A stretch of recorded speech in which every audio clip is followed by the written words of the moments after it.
વિદ્યાર્થી મિત્રો, ધોરણ 11માં પ્રકરણ 1નો છેલ્લો ભાગ અર્થશાસ્ત્ર વિષય પ્રવેશનો ત્રીજો ભાગ આજે આપણે જોઈશું. આંકડાકીય માહિતીની આપણે વાત એમાં આકૃતિ કે એ આલેખમાં કેવી રીતે એની રજૂઆત કરીએ છીએ એનો અભ્યાસ કરીશું. આંકડાકીય માહિતીને આલેખ કે આકૃતિમાં વિવિધ સ્વરૂપે દર્શાવી શકીએ છીએ. તમે બે ચલ વચ્ચેના સંબંધને બે બિંદુઓ દ્વારા જે જોડતી અહીંયા બે બિંદુઓ દ્વારા જે જોડતી રેખા દર્શાવાય છે ત્યારે તેને આપણે રેખા આકૃતિ તરીકે ઓળખીએ છીએ. એને આપણે રેખા આકૃતિ તરીકે ઓળખીએ. એટલે કે બે બિંદુઓ દ્વારા જે દર્શાવાતી માહિતી હોય, બે બિંદુઓ દ્વારા દર્શાવાતી માહિતી હોય એને આપણે રેખા તરીકે ઓળખીએ છીએ. હવે ત્રણ પ્રકારની રજૂઆત આપણે આલેખમાં કરતા હોઈએ છીએ. આલેખના અહીંયા મુખ્યત્વે ત્રણ પ્રકાર આપણે ભણવાના. એમાં પહેલી વાત આપણે કરીએ તે છે સ્તંભ આકૃતિ. પહેલી જે છે એને કહેવાય છે સ્તંભ આકૃતિ, અને બીજો નંબર જે છે એને કહેવાય છે પાસેના સ્તંભ આકૃતિ, એટલે અને ત્રીજો નંબર છે વૃત્તાંશ આકૃતિ. એમ ત્રણ પ્રકાર આપણે આલેખના પાડતા હોઈએ છીએ. તો ત્રણ પ્રકાર અહીંયા આપણે જોઈએ તો પહેલો જે પ્રકાર છે એમાં છે સ્તંભ આકૃતિ, બીજો છે પાસના સ્તંભ આકૃતિ અને ત્રીજો છે વૃત્તાંશ આકૃતિ. એમ ત્રણ ભાગ પડતા જોવા મળે છે. એમાં પહેલું આપણે અભ્યાસ કરીએ તે છે સ્તંભ આકૃતિ. હવે આ જે સ્તંભ આકૃતિ છે એ સ્તંભ આકૃતિ એ કેવી રીતે આપણે દોરતા હોઈએ છીએ એની વાત કરીએ તો અહીંયા આપણને એક આકૃતિ આપી છે અને એની સાથે એક કોષ્ટક આપ્યું છે. એમાં આપણને જે આકૃતિ છે સ્તંભ આકૃતિ એ આકૃતિ ચલ આધારિત છે. એમાં ઊભી ધરી અને આડી ધરી એ બે પ્રકારના ચલ હોય છે. એટલે ઊભી ધરી ઉપર આધારિત ચલ, એટલે કે એના ઉપર આપણે પરતંત્ર ચલ કે જેમાં ફેરફાર થઈ શકે છે, અને આડી ધરી ઉપર સ્વતંત્ર ચલ આપણે દર્શાવતા હોઈએ છીએ. અહીંયા આપણને એક ઉદાહરણ આપ્યું છે ભારતમાં ઘઉંનું ઉત્પાદન. એમાં એક તરફ વર્ષ અને બીજી તરફ ઉત્પાદન આપ્યું છે. 1970-71માં આપણે જોઈએ તો જે ઘઉંનું ઉત્પાદન છે એ 23.8% થયું છે 1970-71માં. 1980-81માં 36.3%, 1990-91માં 55.1%, 2000થી 2001 વચ્ચે 69.7% અને 2010-11માં 86.9% જેટલું ઉત્પાદન રહેલું જોવા મળે છે. અહીંયા આપણે પ્રમાણ માપ જોઈએ તો અહીંયા અક્ષ એટલે કે એક્સ ધરી ઉપર આપણને વર્ષ દર્શાવ્યું છે, અને વાય અક્ષ જે છે એના ઉપર આપણને ઉત્પાદન દર્શાવ્યું છે.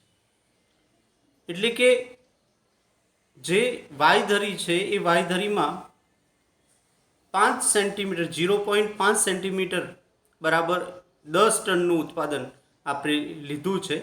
અને અહીંયા ઉત્પાદનની જે સંજ્ઞા સૂચિ છે એ આપણને આ રીતે ઉત્પાદન એ ઊભી લીટી દ્વારા દર્શાવવાનું છે. અહીંયા આપણે જોઈ શકીએ છીએ વાય રેખા અને એક્સ રેખા. એક્સ રેખા ઉપર વર્ષ છે, વાય રેખા ઉપર એની કિંમત છે. ઉત્પાદન એન લાખ ટનમાં છે. તો અહીંયા આપણે જોઈ શકીએ વાય ધરી ઉપર 10 ટનથી લઈ અને 100 ટન સુધીનું ઉત્પાદન વર્ષમાં 1970-71થી લઈ અને 2010-11 સુધી. તો અહીંયા આપણે જોઈ શકીએ છીએ કે જે ઉત્પાદન છે એ ઉત્પાદન અને વર્ષમાં જેમ જેમ વર્ષો જાય છે, જેમ જેમ 10 વર્ષનો દાયકો વધતો જાય છે તેમ ઉત્પાદન વધી રહ્યું છે એવું આપણને અહીંયા સ્તંભ આકૃતિ દ્વારા દર્શાવ્યું છે. અહીંયા આપણે એ વસ્તુ સમજવાનું છે કે જે સ્તંભ આકૃતિ છે એ સ્તંભ આકૃતિ ક્યારે દોરવામાં આવે છે. તો જ્યારે સ્તંભ આકૃતિ દોરવામાં આવે છે ત્યારે પહેલી વસ્તુ એમાં એવું હોય છે કે બે ચલ હોય છે. એમાં બે ચલ જ્યારે દર્શાવવાના હોય ત્યારે એમાં સ્તંભ આકૃતિનો જ આપણે ઉપયોગ કરીએ છીએ. આમાં એક સમજી લેશો વાય અને બીજું અહીંયા તમે જોઈ શકો છો એક્સ. એક તરફ ઉત્પાદન છે દર્શાવ્યું છે અને બીજી તરફ તમને અહીંયા વર્ષ દર્શાવેલું જોવા મળે છે. એટલે કે અહીંયા ઉત્પાદન અને વર્ષ એટલે કે અહીંયા વાય ધરી અને અહીંયા છે એક્સ ધરી. આ બે ધરી વચ્ચેના સંબંધ દ્વારા વર્ષ અને ઉત્પાદન આપણને સરળતાથી સમજાવ્યું છે. તો જ્યારે પણ બે ચલોનો અભ્યાસ કરવાનો હોય, બે ચલોની માહિતી દર્શાવવાની હોય ત્યારે જે સ્તંભનો ઉપયોગ થાય છે, ઓકે, એ સ્તંભ જે આલેખનો ઉપયોગ થાય છે એ આલેખ કયો છે? તો સ્તંભાલેખ છે. કયો છે? સ્તંભાલેખ છે. એટલે ટૂંકમાં તમે જ્યારે બે ચલોની માહિતી દર્શાવો છો એ બે ચલોની માહિતી એ સ્તંભાલેખમાં જ દર્શાવવામાં આવે છે. સ્તંભાલેખમાં જ આપણે દર્શાવતા હોઈએ છીએ. પછી જોઈએ છે આપણે તે છે સ્તંભ આકૃતિ. પછીનો મુદ્દો છે પાસ પાસેની સ્તંભ આકૃતિ. પાસ પાસેની સ્તંભ આકૃતિમાં ક્યારે દોરવામાં આવે છે? તો જ્યારે સ્વતંત્ર ચલ એક હોય અને આધારિત ચલ બે કે તેથી વધારે હોય ત્યારે પાસ પાસેની સ્તંભ આકૃતિ દોરવામાં આવે છે. જ્યારે સ્વતંત્ર ચલ એક જ હોય એટલે કે વર્ષ હોય પણ એના આધારિત ચલ એક કરતાં વધારે હોય, દાખલા તરીકે તમે ભારતમાં અક્ષર જ્ઞાનનો વધારો તો વર્ષ તો એક જ રહેવાનું, પણ અક્ષર જ્ઞાનમાં કુલ અક્ષર જ્ઞાન છે, સ્ત્રી અક્ષર જ્ઞાન છે, પુરુષ અક્ષર જ્ઞાન છે, એ આપણે સાથે દર્શાવવાનું હોય ત્યારે સ્ત્રી પુરુષનું સાક્ષરતા દર આપણે વર્ષના સાથે સાથે દર્શાવવો હોય તો તેના માટે આપણે પાસ પાસેની સ્તંભ આકૃતિનો ઉપયોગ કરતા હોઈએ છીએ. તો અહીંયા આપણે જોઈ શકો છો પાસ પાસેની સ્તંભ આકૃતિ. તમારી પુસ્તકમાં પણ આ પ્રકારની પાસ પાસેની સ્તંભ આકૃતિ આપેલી છે. એને જોઈને આપણે જ્યારે તમે વિડીયો જોવા બેસો ત્યારે સાથે પુસ્તક પણ રાખશો તો વધારે સરળતાથી એને સમજી શકશો. તો અહીંયા આપણને આપેલું છે પાસ પાસેની સ્તંભ આકૃતિમાં.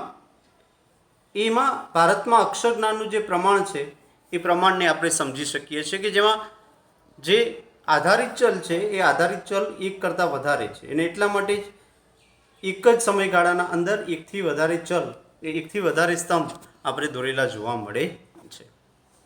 ત્યારબાદ છે વૃત્તાંશ આકૃતિ.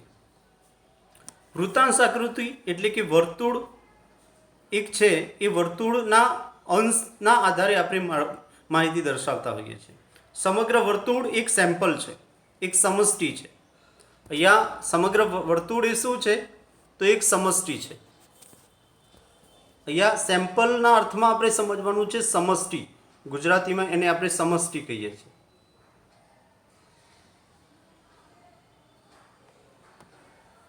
એને સમષ્ટિ કહીએ છીએ. તો વૃત્તાંશ એટલે વર્તુળનો અંશ. વર્તુળનો જે અંશ હોય છે એ એટલે સમગ્ર જે વર્તુળ છે એ વર્તુળ કેટલાનું હોય? તો સમગ્ર વર્તુળ એ 360 અંશનું હોય છે.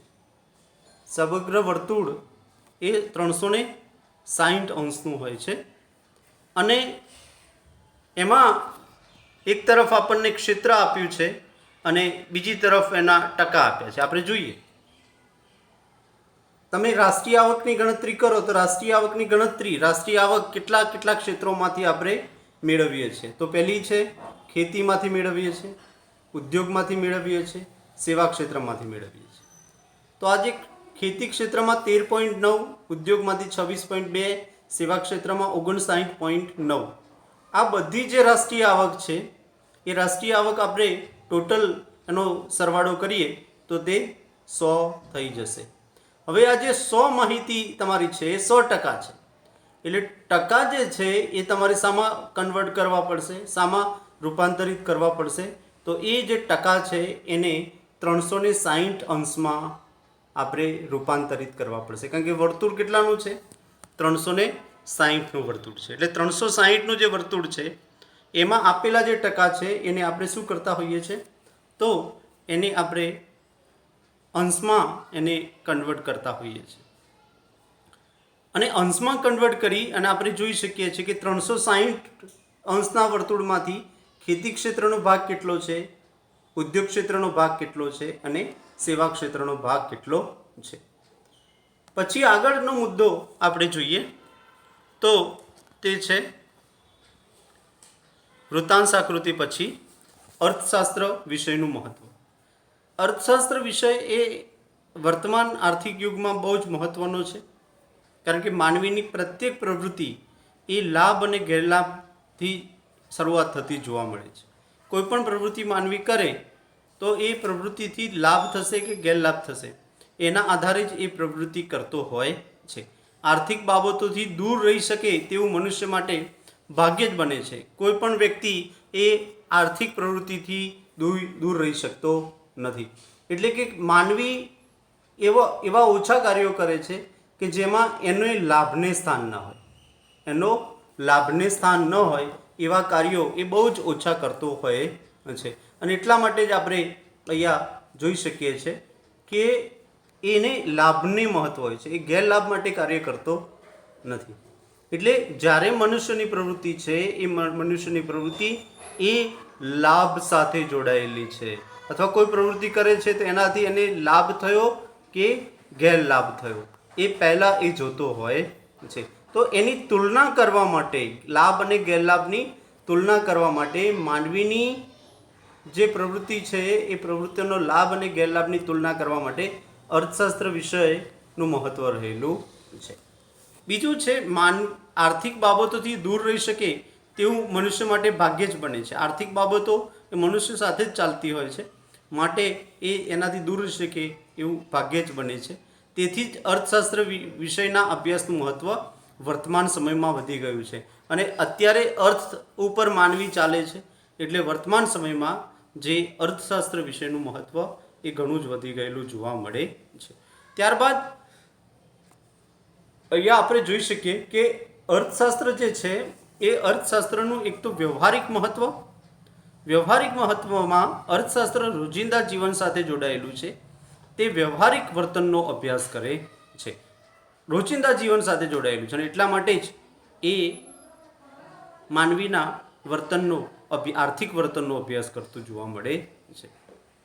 બીજું વ્યવહારિક મહત્ત્વ જોઈએ તો આંતરરાષ્ટ્રીય ઘટનાઓ એ અર્થશાસ્ત્ર સાથે જોડાયેલી છે. એક રાષ્ટ્રનો બીજા રાષ્ટ્ર વચ્ચેનો સંબંધ, એની આર્થિક સમાનતા કેટલી છે, કેટલીક આર્થિક અસમાનતા છે, કેટલો તફાવત રહેલો છે, એનો અભ્યાસ અર્થશાસ્ત્ર દ્વારા કરી શકે છે.